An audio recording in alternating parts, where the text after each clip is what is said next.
This is Lon Winters with Graphic Elephants. This is Jimmy Lamp. This is Matt Vassallo with the RhinstoneWorld.com. And you're listening to the Two Regular Guys podcast. And you are listening to the Two Regular Guys podcast. Hosted by... My name is Terry Combs, RG, regular guy. And Aaron Montgomery. We're just regular guys having fun and trying to make a living in this really cool and exciting industry. I think we all want to succeed 100% of the time. Seek to understand before I try and make myself understood. Bring a ton of great information. Coming to you live from somewhere dark, dirty, and dank.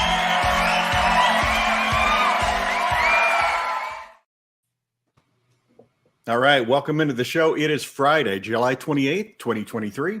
I'm Terry Combs, and you can find me at terrycombs.com.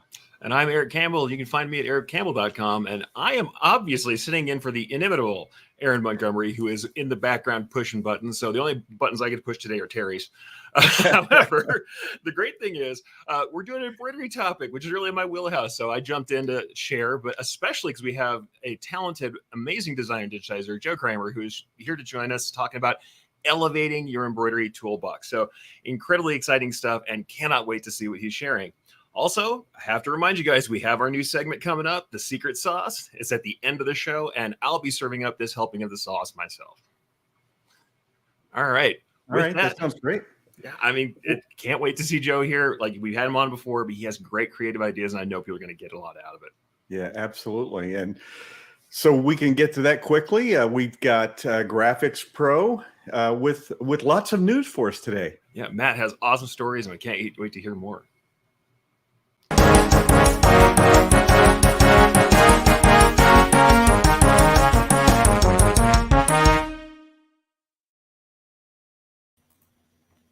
Good morning, gentlemen, regulators. Thank you very much for having me. I've got a lot today, so let's dive right in. To start, one of the more interesting developments from the ITAM trade show in Milan, Italy earlier this year was the unveiling of Mamaki's new Neo-Chromato process. This new process involves the reuse of colored polyester textiles. Mamaki's own research says polyester textiles account for approximately 60% of 92 million tons of wasted textile materials worldwide. By decolorizing the polyester textiles that have been dyed using dye sublimation technologies, this process allows materials to be reprinted or dyed immediately. There is no limit to how many times reused polyester can be treated with the Neo-Chromato process. And the process itself minimizes water usage and pollution by enabling the disposal of the absorbent paper and decolorizing solvents used in the process as burnable waste. Right now, this seems more for industrial use textiles than apparel. But if this technology does what it says it does, the amount of waste eliminated from trade show and event graphics alone would be having environmentalists across the planet saying, "Domo arigato, Neo-Chromato." Yeah, I don't know why they invite me back either. Bella Canvas has a new president. Norm Hollinger has been named the president of the company after a few years as chief operating officer. Congratulations to Norm, not just for being named president, but also making it through a corporate interview process without being ghosted by the hiring manager. Next up, Imperial, a brand of sportsman cabin bag, has been named the official licensed headwear of Major League Pickleball. Fans can now find MLP headwear products in the new Major League Pickleball collection, offered exclusively on imperialsports.com. This collection features MLP logoed products, as well as smaller collections for all 24 teams in the league. Atlanta's Headwear partnered with a rowing team last year to raise awareness about sustainability and global responsibility. The rowing team, called the Engineers, embarked on a grueling 3,000-mile row across the Atlantic Ocean. The Engineers hit the water December 12, 2022, and after 36 days, 8 hours, and 57 minutes, the rowing team reached the final destination of Antigua's English Harbor. Now I've got a few GraphicsPro.com exclusive educational items for you to keep your eye out on. Be sure to check out our friend of the show, Dane Clement's latest article, Using Shape Tools in the Pathfinder Panel for Vinyl Cutting. Also exclusively on GraphicsPro.com, be sure to check out Aaron Montgomery's latest article, Getting Comfortable Being Uncomfortable. Everything we want in life and business is right outside of our comfort zone. And finally, join me in California for Graphics Pro Expo Long Beach, August 17th to 19th. Among the many unique events at the show, including this year's RapsCon, will be another decorator panel moderated by Lon Winters on August 18th. I recently got back from Portland trade show the GPX there. And in between brewery visits, I had time to stop into Lon's panel discussion there. And let me tell you, everyone who attends these panels leaves with something actionable, nuggets to improve your business. Or if nothing else, the business card of someone who knows what you're going through and can offer advice. The Long Beach panel will include Sam Shinovin of Anchored Prints, Josh Merrill of Liquid Graphics, and 45-year screen printing veteran Mark Gervais, as well as others. Gentlemen, back to you.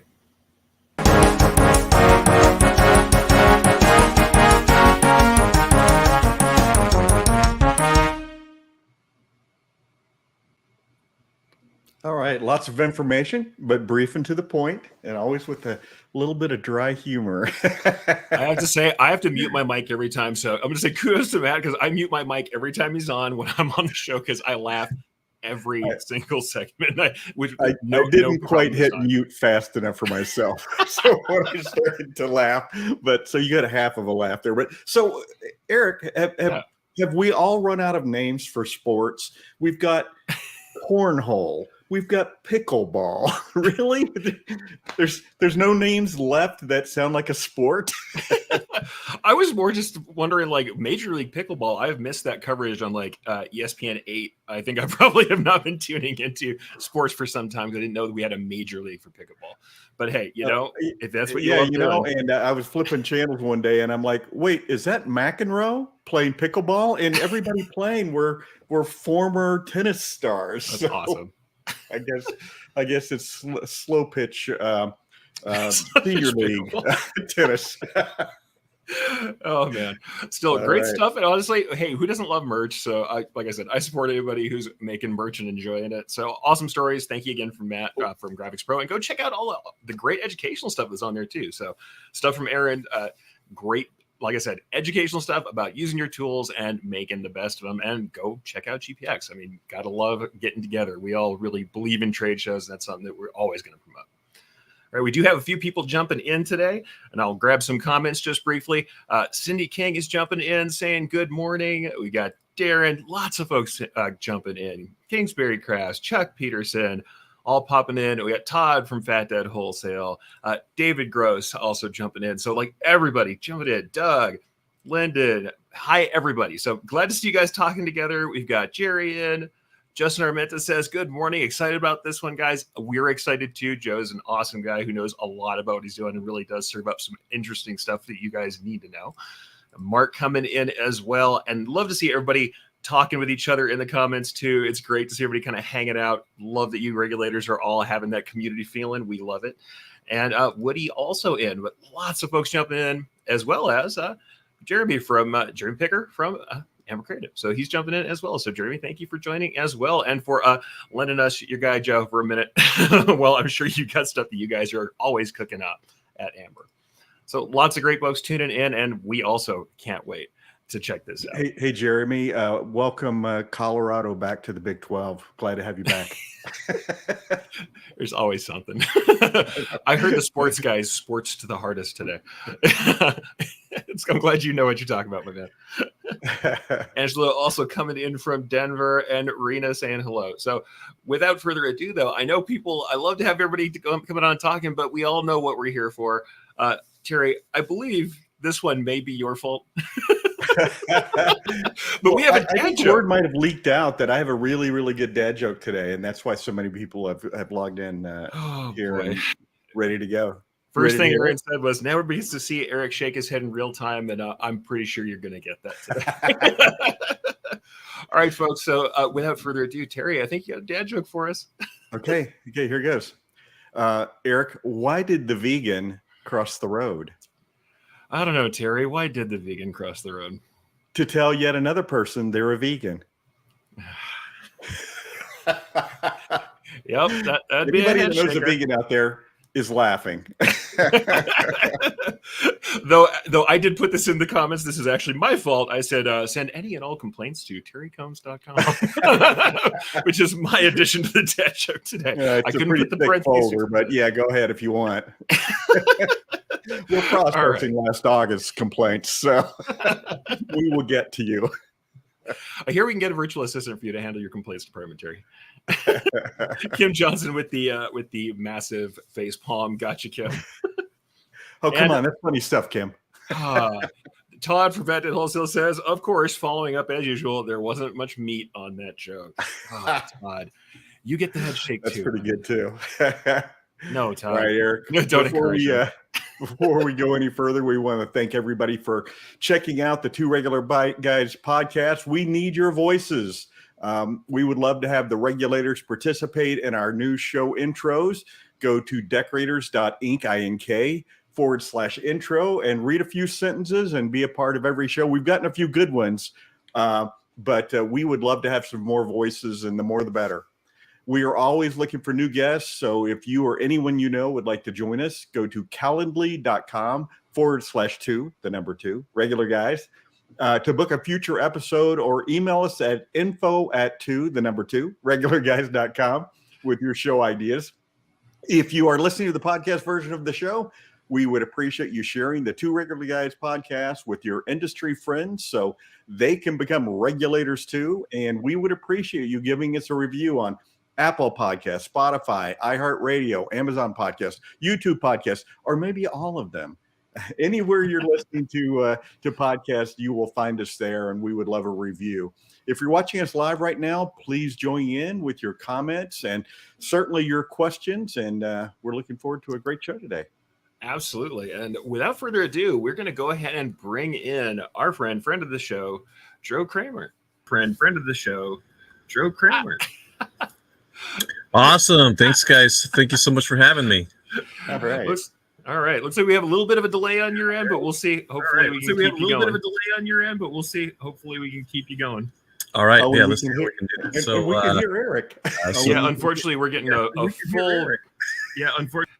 All right, I muted your mic, Joe. We may have to have you come back in, but yeah, we're getting a full reverb on you right now. So I'm going to bring you out, and we'll bring you back in just a second.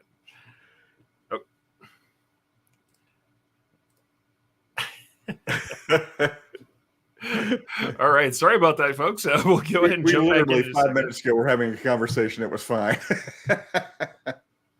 Yep, this happens though in the real world. We'll just see. Yeah, it looks like your mic is disconnected, Jeff. All right, so we'll jump in again in a second with that. Since we find ourselves in that in the situation, why don't we go ahead and give ourselves a moment? Certainly, like I said, we'll bring Joe back in if we can. Luckily, we can go ahead and try this again. He was coming in live, but this is what live recording is like sometimes. Exactly. Luckily, we can at least have something to talk about. This is something that I've discussed many times. We're having to talk a little bit about himself in the industry. But the great thing is Joe has a lot of background both in kind of the retail style of decorating as well as custom decoration. So I know that's part of what we're going to bring into this whole discussion. But the cool thing is, I think we're finding more and more retail stuff becoming part of the discussion for even B2B. I think that the culture has moved on from it being kind of a straight pipeline directly to commercial stuff. Now we kind of have that inspiration absolutely, coming in very quickly. So I think that's something that's cool that we can talk about. Awesome. Do you find the same thing in screen print? Like design is certainly more... It's kind of coming around quicker, that people are going to new styles and techniques as soon as they hit the stores, Gary. Yeah, and it's interesting. I was talking to a screen printer at the Apparel Decorators Summit, and we went from when I started out, it was a lot of design, a lot of everybody had graphic designers on staff, and we kind of got away from that a little bit. I think a lot of folks got into the business who were interested in screen printing, did not have a graphics background. So I think we got a lot of in screen printing anyway, 1 and 2 color work, and that my Jim's Towing Service phone number on the back. But I was talking to a screen printer at the Apparel Decorators Summit in Nashville here a couple of weeks ago, and he was showing me some of the graphics, and I'm like, man, this is really cool stuff. And he was printing for major car manufacturers and all these cool, big companies, but the graphics were just incredible. And he said, I have 11 illustrators on staff, and I haven't heard that in years. Wow.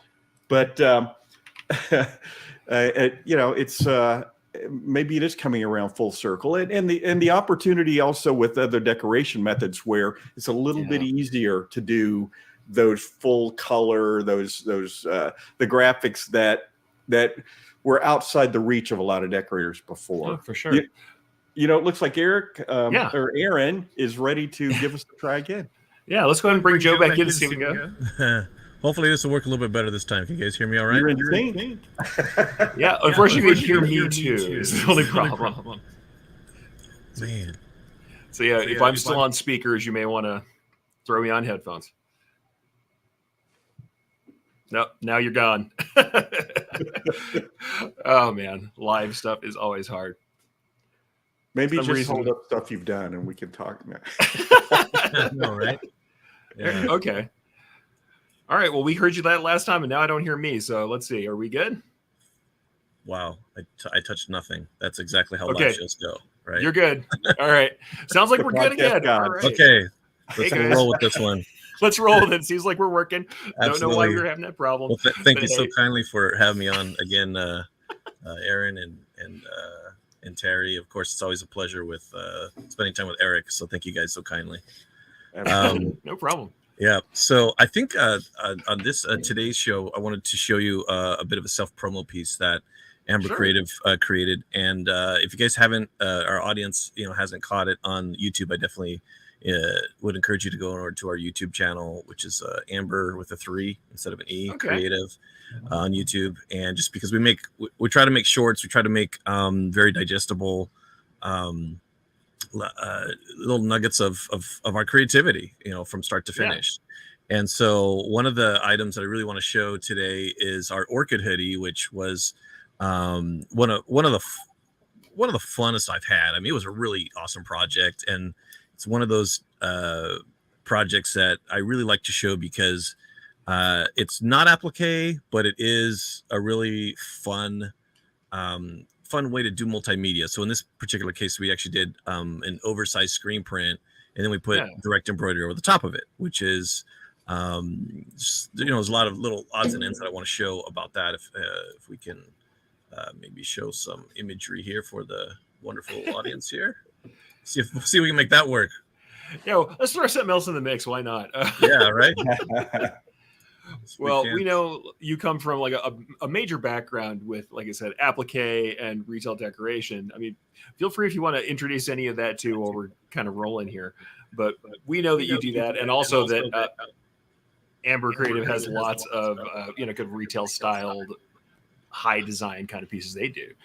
Right. Exactly. That's absolutely right. So this is our orchid hoodie, and it is made by Lane 7. I'm going to zoom in here a little bit for you guys. And basically, what we did here was our art director Angelo Montiel did a great job of hand sketching this.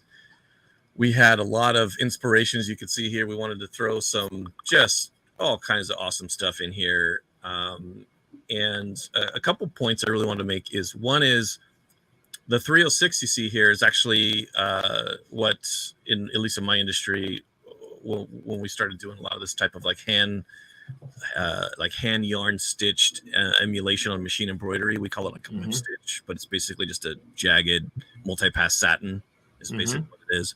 And the 306 here actually is our PMS color, which was something I thought was kind of fun because you don't really see a lot of people tagging PMS colors in their actual home design. Which was a lot of fun. And in addition to that, we have our Amber A right up here as well. And one of the really awesome things I like about this technique is that we specifically designed it so that nothing has to register with anything perfectly. And I want all the audience to know, and all our wonderful friends out there listening, that design it so it doesn't have to register, and it makes all the difference in the world. So for podcast listeners, what we're looking at is kind of this really great tonal print on the orchid hoodie. So we've got some skulls, some kind of hand-drawn looking elements. And then on top of that, you got that multi-pass satin or a whip stitch satin with some jagged edges for a couple of these elements, this 306 and the Amber A logo. And honestly, that gets that really great multi-layered look. And I think that's really interesting to say. Lots of people really talk about registration as part of multimedia. But when you're doing the design side of it, you're right. You can design in such a way that the registration isn't a problem. Absolutely. And it makes all the difference in the world. And so I actually have, after this, I'm going to share with you guys, of course, because that's what I'm going to do here, right? Is share. Yeah, why not? I possibly can. I'll share with you. Let's see here. Hey, and Joe, how was that decoration done other than the embroidery part? So this is 2-color screen print, and Eric picked up on it right away, which is a tonal. We actually didn't pick. We picked a light tonal and a dark tonal, so it's basically like mixing like a chino base with a percentage of white ink until you kind of get the feel and formula that you want to do. Because you want some of the, for example, in the lighter inks, you want the ink to actually pick up some of the garment color on purpose, so it doesn't look stark. Stark can also mean heavy, to the feel, or heavy just to the pliability, of the fabric itself. So then we did the same thing with dark, as a percentage of black mixed with a chino base, and it comes out super soft, and you end up getting a really cool touch and feel for this whole thing. The other thing too is, and I don't know, maybe Aaron, you've got something to say about this. I'd love to hear it. When screen print goes through, I'm sorry, when needle penetrations go through screen print, the look of those edges is just, of the embroidery, can sometimes look a bit tattered, Yeah. And so we didn't want that. We don't want ink to break because we're pounding it with stitches. If you have a tremendous amount of it, it can be the same with lots of materials. People also do things like the tearaway applique, rip away applique done through heat transfer material. You can have that same problem sometimes. But I think that tonal treatment is really interesting for that. And what I also love to hear you saying, by the way, the fact that you discuss garment hand, I feel like I'm the only other person who ever talks about garment hand, especially in embroidery, where you're like, the drape and the feel of the garment is part of that explanation. It's part of the, it's part of the feeling, and the feeling of the garment on a person is the same, is at least is as important, if not as important, as the look. Correct. The feeling of the garment is important. And I know it's sometimes it's a little jaggedy for us to share videos, but I'll definitely share with you a little bit of how we built it and how when we digitized it. I digitized right over the top of the actual graphic, and that's super crucial because you wanted to make sure you don't have any, like, for example, if the graphic doesn't register perfectly, you don't want the embroidery to show that if they hoop it, a little bit off. So you're kind of counting on a human to hoop it just a bit off, when they're actually going to hoop it. So I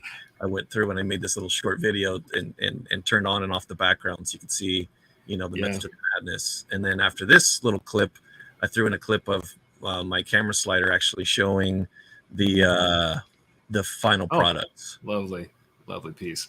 So those who aren't seeing it, also a wonderful thing, if you're ever shooting embroidery, rotating the camera, moving the light across it is going to give embroidery the look and the shine. So when you're trying to sell embroidery too, it's a great way to show it, because embroidery's dimension is such a big deal. But love the shots. So everybody, if you haven't got a chance to check us out on video, this is your episode. Definitely check us out on video, because you're going to want to see the stuff that Joe's sharing. Yeah, and another thing that wasn't mentioned here that me as a screen printer really appreciated is this print actually goes down over the muff pocket as well, which is I think a really cool effect. Absolutely. And again, if you thin out your inks and you're not pounding them hard, you can get away with going over those seams, and it's not going to be, a detrimental mess. That's a really cool looking graphic. With lots of, I feel like we always have to go and pick some of that nastiness off of there. We've got some comments from regulators coming in. Certainly, Maureen says that's fantastic. By the way, Angela joined in saying that was a fun project. Awesome work on your part, sir. So very cool to see. Yeah. Are you aware Angela's not working right now? He's watching the show. Hey, his own piece is getting shown. And Jerry says that is amazing creativity. So love to see that as well. And Doug jumping in saying, I don't like that screen print feel too much. I have shirts I can't wear when it's hot. Hey, I love a nice big open design for that. Same thing with some embroideries too. On something that's going to be close to your skin, heavy embroidery is not the best all the time. But Ed Jeremy says, busted. That's great. Busted watching the show. Exactly. And what I really, really dig about this whole concept that we did for self promo is we wanted to definitely put our money where our mouth is as a creative company. We wanted to show people this is what you could do for self promo. These are good write-offs. This is good, time and energy spent to show people what you can actually do. Part one. Part two is this was actually, I believe it was a discontinued color from Lane 7 on this particular hoodie. So we actually took advantage of that and thought, this is a color we don't see too often. Let's bring that in and let's see what we could do with that color. So the brainchild just really progressed through the processes, and we wanted to try some things that we don't do normally. In fact, when we pitched this to the vendor who actually produced it, they were, you want me to do what? Like, yes, we want you to screen print this. We want you to fall over the seams. We want to break all the rules. Yeah. And we want it to go a certain way. So it was a ton of fun. Go ahead, Jerry. I don't know. Garment decorators breaking rules, that doesn't seem right. Yeah. Absolutely. You have to break some rules to exactly right. Well, because it's one of those things where visually, without the techniques, to see something like this, because just for example, you could totally print that A and that 306 and some of the stitching. You could totally print that with, let's say, some puff screen print and get some dimension out of it and get credit for that. But it's definitely, absolutely. I'll share this again here. You got one of the regulars asking for another show of the shirt. Oh, yeah. Supply and demand. Let's make that happen. Absolutely. But all I think is value added as I see it, with a little bit of embroidery, and suddenly it's worth way more money. Also, all that coverage with low stitch count, folks. I mean, that's the thing too. You think about how much time things spend on the machine, and you kind of get credit. You get the credit for the embroidery dimension and credit for the print being so big and so overall. You're absolutely right, and that was, I think, something that we really wanted to make sure we had in the bag. Like this is something that's gonna work. Let's see, I got the image shared right there. So very cool. Yeah. So that's the piece right there. Looks like Jerry's asking to show it again. So that's the piece there, and we just trying to think of. We have one of the questions that we'd love to ask if you don't mind. One of the regulators has asked us, can we explain the Chino base? Oh, very good. Yes, thank you. I did not see that. So Chino base with screen print is basically like a clear. I know that back in my Abercrombie days, we used it all the time. In fact, it was pretty much a standard because they wanted to feel the ink as little as possible. And that particular ink it's very soft, and you can tint it, or you can the default was take a color you have mixed and mix it 50-50 with Chino, and that's your starting point, because it gives you enough pigment but also gives you enough softness. Now the downside is anything with that little of body and that little of pigment, you're going to have a difficult time printing lights over darks. And have it be really opaque. And at that point, you probably want to go with some sort of like a discharge or something similar, if you want that feel and you want that stark, contrasting color. But Chino's is, and it is available, both like if you're more of a Wilflex, they have a version of it, and there's Plasol versions, there's water-based versions. It's just whatever your supplier has, they're going to know the term Chino. It's been around a long time, and it's been a staple in the industry for printing soft hand, tonal, or just general soft hand printing. It's a fantastic product. That's a great question. Thanks for asking. That's awesome, especially to hear about it from kind of that retail side.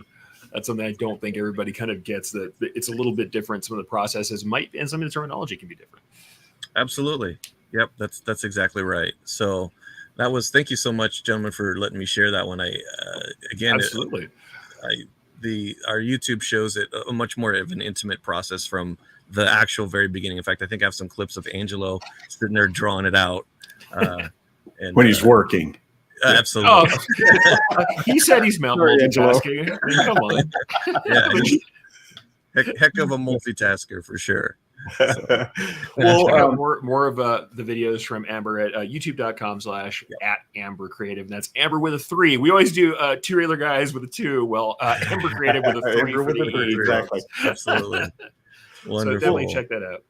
looking at this project here, you have more of a retail look than we're used to seeing in business to business type embroidery. How do you think the mindset differs between traditional commercial embroidery and what you're doing there in your company? That's a great question. I think that the mindset there is really just pushing the boundaries to go as far as you think you can go, and still have a good relationship with your vendors, or with your screen printer, or in this case, if it's screen printer and embroiderer. But pushing those boundaries, I think, is also the big wow factor that we like to hit, because, like you said, left chest embroideries, they're great. It's just, and they get the job done, no doubt about it. But what if we could put, something a little bit nicer on there, or in some cases, embroidery, like there's and I'm glad that Eric actually earlier mentioned fabric. There's some fabrics out there that are just beautiful, and I would hate to pound it with 15,000 stitches, and it turns into bacon, and you just know that it's not gonna. At this point, let's do some nice 3-dimensional PVC patches on there and keep it clean, because that's that's at the end of it all. You want, if your name's on it, you want it to look good, and you want to be proud of it. If you help to curate it. So the mindset, going back to Terry's question, I mean, there's method and madness to our team. We walk through the malls and we see the the trends that are out there, and we try to apply that to something that we're working on, whether it's something simple as colors. Just what are the colors that they're using right now? What are a few techniques that we've liked, and how can we knock that off, or maybe do our version of it, because we know it's production friendly, or something along those lines. I'll give you an example. There was a time when people want to do 8, 9, 10 color designs in 2 different colors of flocking, and a screen printer would just tell you, no, I'm not doing that much. That is messy. It's the fail rate's too high, and we just don't want to do it. We're like, yeah, well, we're gonna get it, so just charge us and let's just do it. And there was a time when that was working, and that's what I mean by pushing the limits. And of course you have all these wonderful manufacturers out there that are making inline heat presses, and you could you can foil something inline before it comes off. And that was mind blower moment, because we're just like, wow, you can do that. Let's make that happen. What else can we do with it? We'll revolver and spin this press back around again, and we'll add something else that we can heat press onto this thing, whether it's nail heads or rhinestones or whatever. And they pushed it, and there's a reason why brands in those days like Affliction were getting $100+ per one t-shirt, because there was a tremendous amount of decoration on there. And so that's pushing the limits. You see something you like, and you just add it until let's stop right there, because that's production friendly. Well, that's the thing. It seems like you're adding that restriction in, knowing what you know about production, but getting the feel. So it's a little bit of retail research, I always call it. Our good friend James Sell, friend of the show, calls it R&D, rip off and duplicate, which is not the nice way to put it, but it is often what it feels like when you start. But, but you're adding in your inspiration, you're adding in your production knowledge. And the thing that I think is interesting, because our headline today was about Embroidery Toolbox, right? That Embroidery Toolbox, what's kind of interesting is part of the Embroidery Toolbox is other stuff that's not embroidery, and knowing when embroidery is not the right call.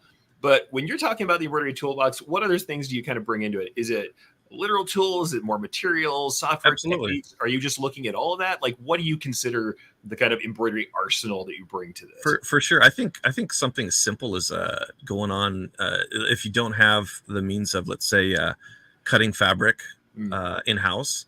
If you go on, there's folks on Etsy. You could buy 2-inch fabric circles, 3-inch fabric circles of preferably something twill, and a bit more rigid. I mean, you could use canvas also, and there's such awesome tools that you take that 2-inch circle and you can digitize a satin stitch around it, or have your digitize satin stitch around it. Say, hey, I got an exactly 2-inch circle. Take a picture of your ruler laying on top of that circle so they can see exactly how big it is. And they'll make you a stitch file that will draw you a show stitch, and you spray the back of that little circle fabric with a little bit of adhesive, and you stick it on there. and you run it out, and you've got the looks and feel of a patch with the adhesion of embroidery. It's never coming off. You don't have to worry about a heat seal maybe coming off one day. And that's what I mean by, you got a little bit extra tools in the toolbox. Anybody can do this.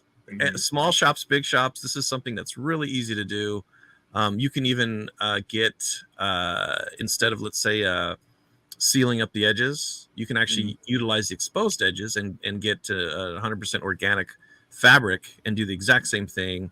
And you're doing, let's say, a bean stitch, tack down on the inside of the circle, and let the edges fray. Take a brush and fray them up real good. And the inside of the embroidery. The other thing that I think the audience is relevant to hear is when you embroider on a woven, I feel like you can get away with murder, with stitch densities and how well the fabric can take the needle. And so if you're putting you got a pretty dainty fabric left chest, and you put a piece of twill down and you sew a bunch of stitches into that twill can take it, and it takes it very well. Oh, I mean, the other thing I've always told people, not to jump in on your talking about toolkits, but I will say the other thing I do is pre-embroider. You can embroider stuff and then take it after the fact and applique it on. So even though it's not a full patch, you're not making a standalone patch that's edged. You can pre-embroider on an applique, take it in, do the same thing you would do with a normal applique, placement stitch, tack down and edge, and then you're not embroidering through the whole garment. And I think that's something you're talking about. But that's the thing. The great thing about this concept of the toolbox is that we have all these options. If you've got a heat press, there's a million films and print methods, including DTF, which is popping off right now, that you could put underneath embroidery. The needle is going to go through it.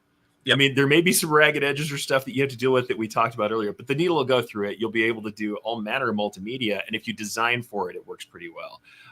Like we showed earlier, like Joe showed, if you design for the concept, you can get away with a little bit of slop in placement where it doesn't have to be perfect. A little bit of that, roughness isn't always a bad thing if you design for it. Yeah, exactly. And I mean, Cindy just mentioned here that she messed up the side of a cap, and she just put a piece of fabric over it and sewed right back over the top of it. That's genius. That's absolutely what you should be doing. Cover-ups, classic commercial trick. Exactly. That's exactly what you should do. And even if you didn't end up using it or go to retail, you have now those stripes where you can, you know what, I've learned something out of necessity, and I know now how to proceed, and that's the value right there. Sorry, Terry. I like the fact that she used the Texas flag, because I'll just put a Texas flag on it. Somebody will buy this. There you go. In Texas? Yes. Exactly.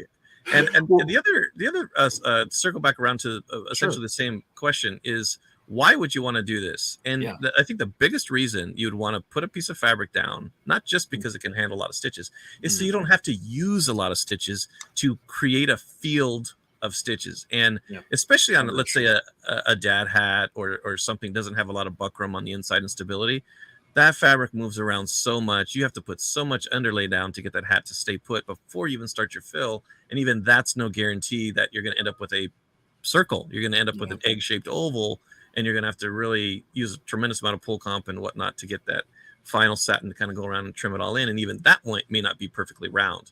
So that's another reason why having a perfectly round circle to start with really helps to define that shape. And just like Eric said, if you put some cutaway in the machine and you sew it down and then you take it out. So for example, let's say you had a dark color of fabric and you use dark, like dark color cutaway. So it's black or charcoal colored cutaway. Then you carefully go and cut around the outside of it as close as you can. And you take a lighter and it singes up the edges real nice, and you got a patch. Essentially, it looks great. Now you can go and sew it onto your final piece.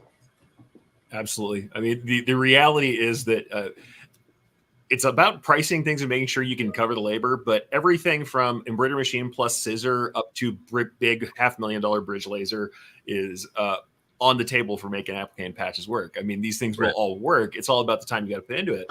Though I think that it is interesting to talk about kind of what this does for you. Absolutely. And I'm never gonna knock laser bridges. I mean, I work for companies that have laser bridges. Yeah. It's awesome. really just for production. I mean, I think we were cranking 300 and something pieces double layer applique a day at San Segal out of Salt Lake City. And we had 4 machines doing it. So we were producing and washing and shipping about 1,200 to 1,500 a day of double layer appliques. And the wash was so that we didn't have to use the foil, behind the applique. So we actually used a very thick version of like Solvay. And so that way the laser would penetrate the applique, but it wouldn't go through into the shirt, and so instead of having our workers peel the bits of foil out of the back of the whole mess, we would just wash out in the washing machines, and of course it would fray up the edges really nicely of the materials that we were using, mostly jersey, applique, but made it really fun. Laser bridges are great, but you don't need them. I don't, small shops listening, you don't need them. You can do some amazing work without them. And I encourage you to definitely try different things. It's a lot of fun. Oh yeah, I definitely did a lot of my applique with a regular vinyl cutter. So regular 60-degree blade on a vinyl cutter, glue boards or magic mask, all of that's possible. There's, like I said, every level from scissor to laser is possible. Though we want to stop for a quick break real quick before we finish out. So we're going to go ahead and have a quick message from our success group. Do you feel like you've spent countless hours and thousands of dollars trying to achieve your goal and are still spinning your wheels? Do you feel like you're not achieving your important goals due to a lack of support or accountability? You need a facilitated, transformative mastermind group. Not just any old mastermind group, but one that's facilitated by certified Success Principles coaches. Stop being trapped in the cycle of stagnation and join a group of high-achieving individuals raising each other up. Visit radicalgoalgetters.com to apply for your spot today. It's time to achieve your number one goal for 2023 and set yourself up for a successful 2024. You will achieve a goal you had a hard time believing was possible and find a community of support and accountability that will lead to more self-confidence. There are only 5 available time slots and each group is limited to 6 people. Groups are forming the week of August 7th. Head to radicalgoalgetters.com now.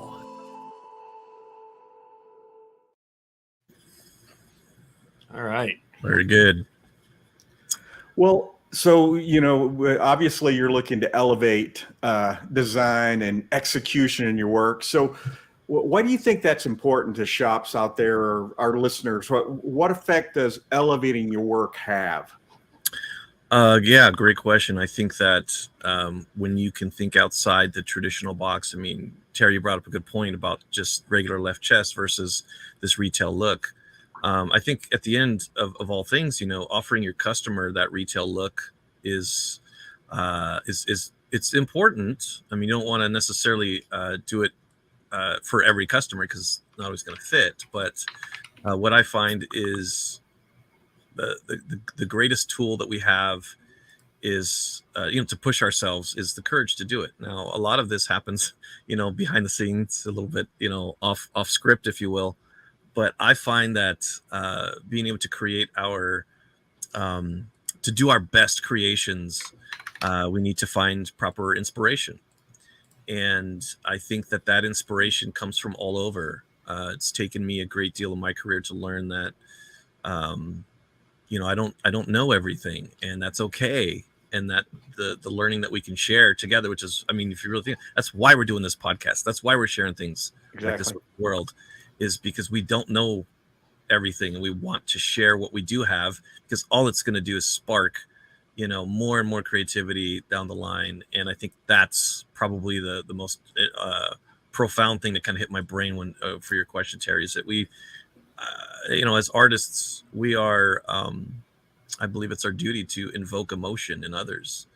And by doing so, we need to make sure we're not becoming stagnant. We need to make sure that we're pushing ourselves to create the best that we can. And what I really enjoy, at least about my position right now, being on the Amber creative team, is that I'm surrounded by, we're a small but mighty team, but very creative team as well. So I really enjoy them pushing the limits, and the few but the very valuable time that I get with both Terry, Aaron, of course Eric, and we get a chance to, even if it's just for 5 minutes, hey, that's what I'm working on. Oh yeah, let me see it. And then we just nerd out. And then build off of each other's absolutely. creativity. And I know just to kind of help validate some of the audience out there, if you're you're part of a small network, trust me, it's small. It's it's hard to find people to talk shop like this with, and it's all the more valuable to get to meet as many people as you can, share your ideas with them. And I promise they're going to share some of theirs with you or yours, because let's say they have some slightly different machinery than you do, or etc. So it just makes all the world of a difference, when you can share. I mean, Jeremy here at Amber, you guys have had him on several times. I'm always impressed with how closely and contoured he follows the trends that are out there in retail. And one of the things that I really credit him for is he'll follow trends in Europe. He follows trends in Australia. He follows trends everywhere, not just what's relevant to the American culture. And I'm so deep in the chemistry set, I don't pop my head out too often. Like, they're doing what now? Oh, we could knock something off that's close. That's I love it. It gives me, it's my favorite phrase about that is consume broadly, create with focus. Yeah, that's what I love. It's like people like us, we get down into it. We start like focusing down on the tools and starting to like nut out how to do all the pieces and parts. But it is always great to have somebody who's got their head out there, who's like absolutely consuming broadly to be that inspirational funnel.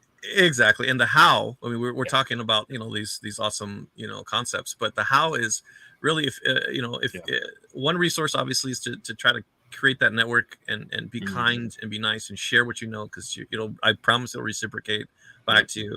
But another thing too is again, mentioning Jeremy, he's done actually a pretty good job teaching me just the whole Pinterest thing, because he's been a big Pinterest guy for a long time. And once you start down that Pinterest rabbit hole and you start to kind of save a few that you like, the algorithm's going to just keep spewing it back out, so you can keep grabbing those inspirations. And you should be doing that, whether or not a daily, but at least a weekly basis, jumping on there and creating this collection of inspiration that you find, because retail comes and goes so quickly on if you do a Google image search, what are you going to search for? That's probably the biggest brick wall that I found is if you're looking for, if you type in some of the terms we've been talking about today, like multimedia, screen print, embroidery, and you just Google that, you're going to get something with screen print on it but not embroidery. You're going to get something with embroidery on it but not screen print, and it's not a good way to search for things. To find what you're looking for inspiration anyway. But boutiques are also a great place for where it's at. So if you follow on social media, you follow some nice boutiques that are streetwear, any kind of retail wear that shows all these crazy techniques. Even if it's hand done, it's still inspiring. I remember during my time at Abercrombie, not just the big exploded prints with applique and multimedia, but there was a tremendous amount of hand painting and paint slinging, coffee staining, tea staining. Those were all things that they did in like the finishing side of it that people like what they see, but they don't always know what that is.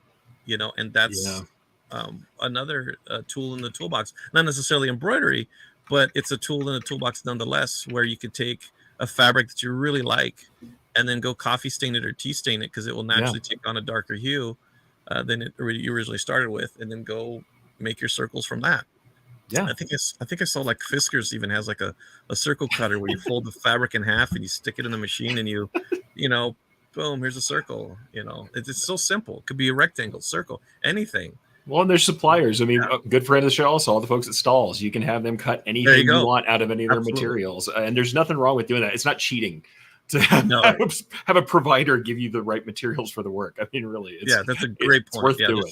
There's some great laser and cutting factories across the country that can turn something like that very quickly. So. Well, Joe, let's build on this a little bit. Now, we're all garment decorating nerds, and probably everybody who's listening to the show, same boat. How do you get your customer on board? Give us some tips for getting a customer to be more creative with their merch. I think the first thing is to refer back to that book of inspiration and show them some of those pieces and say, hey, you've got a, such and such plumbing or something like that. Hey, I've always had a little bit of difficulty sewing your logo on, this particular fabric that you specifically prefer. If you let me do this way, I can get a little bit more detail out of it, a little bit better, I can compartmentalize some of the issues that I have and just focus on this one, piece, and then we can go ahead and sew that on. And I think that's a huge play, is to get your customer on board, is to show them some of the inspiring things that you found. So for the folks listening, if you've got a mock-up, and a lot of times you're just showing, let's say, just straight vector over like a left chest or maybe a hat or something, you put that little piece of inspiration image off to the side and say, this is the placement stylistically, etc. Those crucial parts, but here's what we're really going for. We're going for this type of look and feel, and that just, picture 1,000 words. So, they're going to see that and go, oh, that's what you want to do with my logo? I love it. Or I like that look. What about, and they'll have their 2 cents, because, there's the psychology of people feeling like they got to have their hand in the cookie jar. Sometimes they're going to feel like, which is fine. It was your idea, sir. And then just roll with it. Absolutely. Yeah. Well, that's the power of, the shirt that you showed us earlier, the hoodie you showed us earlier. That was a shop shirt. Essentially, that was a self-directed project done for your brand. But that's the thing, when you do that, you kind of advance these ideas and go, this is what we do for our brand. And you have a physical item with the design. And actually, Jerry asked earlier, was that for a shop, not a client? Yeah, that was a shop shirt. That's what we used to call them in the business, shop shirts or self-directed stuff, employee gear. All of that stuff can be a place where you test, play, make those things happen, because you put them on the wall. And here's the thing I tell people too, they freak out. They're like, I'm only going to ever be able to do these really complicated pieces if I show people that. I'm like, no, you'll still have people who want left chest embroidery who are going to look at that and go, that's cool. You're a super creative person. I trust that you can do my normal left chest work. That is true. There's still going to be that work for you, but it also opens up the door for the people who are that's looking for that. Yeah, it is a bit of flexing for sure as a company to have a piece like that. But at the same time, it is very valuable to take a moment and look within your organization and see, this is the talent I can utilize. Let's see how far we can push this. And then where your standard is. And that's, really cool. Because as if not, then, you got the boss basically just admitting the whole thing and telling people what they need to do, not necessarily letting them, fly a little bit on their own and, go about it that way. So that's exactly, it builds credibility in every way. That was Jeremy right there. Yeah, Jeremy saying that builds credibility. We also have a couple people jumping in. I'll go ahead and grab these here. And so we've got, first, we're back to the Texas flag. Cindy just says, LOL, I was covering a messed up Texas flag in the first place. I was just too lazy to make a whole new cap. Gotcha. She's definitely earning her stripes, as she said, which is awesome. Cindy also kicks in, and this is true, execution. If you are having people digitize, look for digitizers who do creative work, because someone who's already showing creative work like this is more likely to do that. If you have to outsource, look for their shop shirts, their digitized pieces they do for themselves that are like this. And hey, if you're a digitizer offering services, folks, make some of your own as well, because that's going to be how you advertise that you have this possibility to do that stuff. And you talked about community earlier. I have to agree. Aaron couldn't help himself, jumped in, said, why we love the regulators. We get to nerd out with them. And Justin, the embroidery nerds, also chimed in. Yeah. Somebody said nerd. We got it. Branding all day. But they also love to do that stuff too. So very cool. Love it. So love to see everybody kind of chiming in and enjoying it. But yeah, I think that's the thing, is that nerding out can also extend to the customer. Like you said, once they feel some ownership in it, they get to discuss with you the process, and they've seen that stuff. You have that chance. So before we finish up, we always like to make sure everybody has one last chance. If you've got a last insight, something that you just want to share that you think we missed, what's the number one piece of advice for any of these decorators who are thinking, I want to do something a little elevated? What do you think they're the number one go-to thing you want them to remember is? I want them to know that, don't be afraid. Don't be afraid of making a mistake. I mean, keep your embroidery machines healthy for sure, but don't be afraid to make a mistake. Get if you're not sure about a stitch file, You've got a network here. Send that DST to all of us, and we will look at that thing and say, don't put this in your machine, or absolutely do this. Yeah, just basically that's it. I mean, in my almost 30 years of doing this, I can tell you that, yeah, there's some questionable things I've seen. But at the same time, I think that the network generally is healthy. I think that we're all, everybody's going to be kind and nice and say, I wouldn't, I suggest this or I don't suggest that.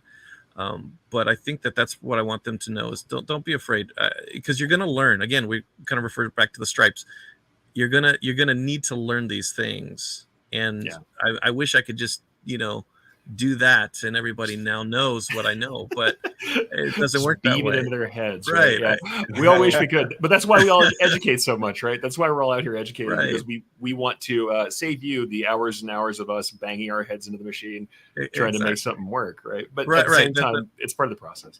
Exactly. Well, and if you've got if you're out there and you've got a digitizer who's working for you, get them on board, show them those inspirations, show them what you want to do.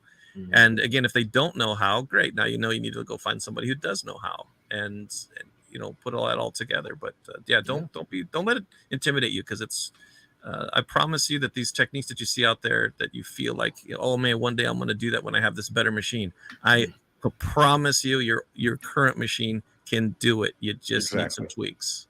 I can't tell you how many pieces I've tested on where I've done them on a home machine and didn't tell anybody. Yeah, like little junky home machine. I'm like, it was slow, but it worked. But I got it done. Yep. All right. So don't be afraid to try something new. Don't be afraid to make a mistake. I love that. Everybody next week, do one thing new. Try one thing new, and you will be a better decorator. Joe, we're coming down to the end. How can our listeners reach out to you? Let's see here. Best thing. I think I've got oh gosh, that's a good question. You can follow. I guess the YouTube's probably the best, because it's got all of our handles on it, especially from our entire team, just because we have so many contributors on our team.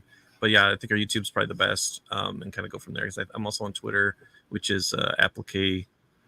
I think it's Applique Joe, something like that. But it's all in that Amber Creative link right there if you guys want to check it out. Oh, awesome. Well, thank you very much for being here, and thank you for your insight, man. Always fun to talk shop. Same. Thank you guys so much. Thanks so much, Joe. Good to see you again. You guys have a good day. Oh man, now I want to go make stuff, man. Every time I talk to Joe, I just want to start making stuff again. Yeah, and I feel bad because I told you guys I was going to mention our good friend Matt Rome in this show, Matt Rome from Epson, because he's in this business as well, but he calls it embroidery. Embroidery. Sometimes I ask him about it just so he says the word. Embroidery. No, Joe doesn't do that. What he does do, however, is gets me all giddy about talking about multimedia and hand and techniques, because I've long been a proponent of making that stuff work, and I think folks don't know just how much customers will go for it if they see it first. That's the problem. They don't know what they don't know. So we got to be there to show. If you're a podcast listener, go over and take a look at that shirt that Joe was showing. It was super cool. And when you look at it, not that difficult, just very creative. So no, and that's the thing. Technically, not impossible at all. Not even particularly that difficult once it was done, but the design behind it, the thought behind it is what makes it. It's just awesome. All right. So with that, Terry, what do you got going on, man? Let's talk about where you're going. Big Book of Travel. All right. Here, Terry's Big Book of Travel. My complete screen printing business course. I will be at Workhorse Products here in Phoenix. It'll be cooler than, I promise everyone. 116 today. That'll be September 23rd and 24th. Back to Chicago with Atlas Screen Supply November 4th and 5th. I'll be speaking at the Impressions Expo in September, just like Eric and Aaron. I'm going to be talking about everything you hear about DTG and DTF printing on the internet is wrong, and I'll be moderating a panel discussion there as well. Since you're doing the super sauce, let me give a little rundown on what Aaron's doing. The Fundamentals of Business Success book is available as an ebook, and he's taking pre-orders for the paperback version. Check it out at oursuccessgroup.com/FBS book.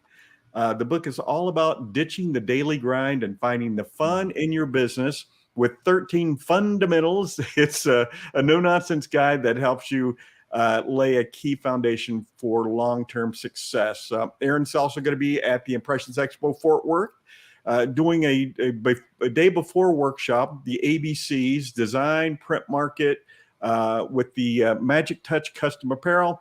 From initial design to final and beyond, we'll walk you through each step, equipping you with the tools to create, organize, market, and deliver more to your customers. Did I skip over anybody there? No. Oh, I did. Corel trainer and Creo as well. I skipped the whole line. Sorry, Eric. Aaron.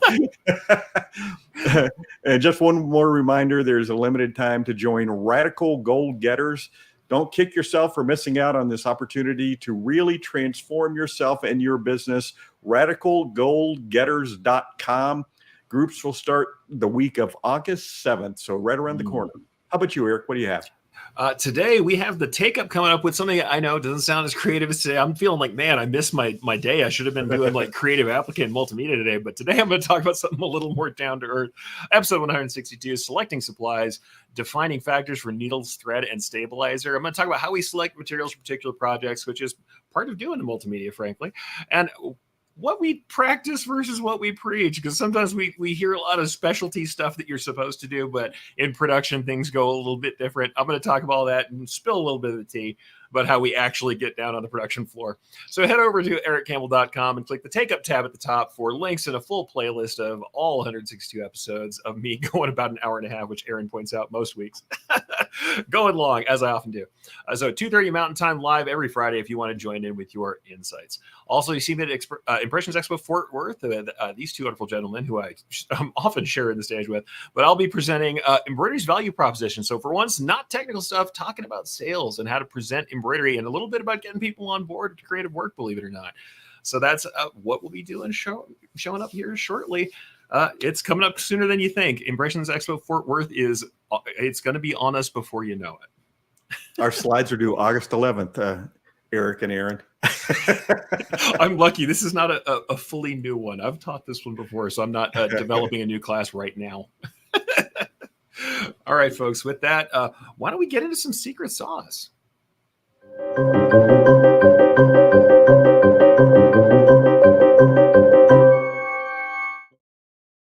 All right, folks. So today the secret sauce is quickly about buying an embroidery machine. Now that you've heard me talk about this before, but I'm going to run down some quick points about things to think about when you're buying your machine. Number one, new versus used. Though used can provide a good savings to you, new machines are going to be a known quantity if they are operating well or not, be under warranty and all of that. Well, the great thing is if you're brand new to this embroidery game, this is something you want to get into, having a new machine that is running well will allow you to understand that it might be technique or something else that could be failing if you're having bad results. Otherwise, if you don't know if the machine's operating correctly, you don't know if the results you're getting are due to those machine problems. So think about that when you're going new versus used and take a look at what's out there. Second, think about the ease of service. The availability of either local technicians or finding out how close technicians are and what happens when that machine breaks down is critical. The increased cost and difficulty of running this machine can make a big difference to whether or not it's worth it to you if you don't have technical service in your area. So look for service options and find out what happens with those longer downtimes, because honestly, it just increases that cost of ownership the more you have to have folks out and if it's hard to get them to your location. Next, official support and documentation. Check if your manufacturer is providing technical support, sufficient amounts of support, documentation, and training options for operating that machine effectively. If you don't see anything like that coming from your actual provider of the machine, you need to make sure you've got that on lock somewhere. And that's why I also say look to the user community. Look for an active community of users who use the kind of machines you're looking for. Learning from others' experiences is fantastic, and it helps you find solutions to specific use cases because everybody has that breadth of experience doing the work that they're doing on their shop floor. Also, before you add in-house embroidery, if this is what you're doing, you're someone who's doing print, something else, make sure you have that reason in mind why you're doing it. Think about having speed, quality control, unique product offerings, doing the technical, creative work that we talked about today. It's not just as a response to outsourcing costs, because sometimes people find that they would have rather continue to outsource and figure out their pricing rather than bringing in more production. And that leads me to the final thing. No matter what you're bringing you into the shop, but I know sometimes folks who are selling equipment might get a little grumpy at me, but beware of shiny object syndrome. When you're adding any new equipment or technology, make sure you're thinking ahead to the market you want to serve and the marketing that you're going to need to do. If you aren't making sales with your current setup, new toys might not be the problem, or at least not the only problem. So make sure that you're working on your business as well as just adding more capabilities.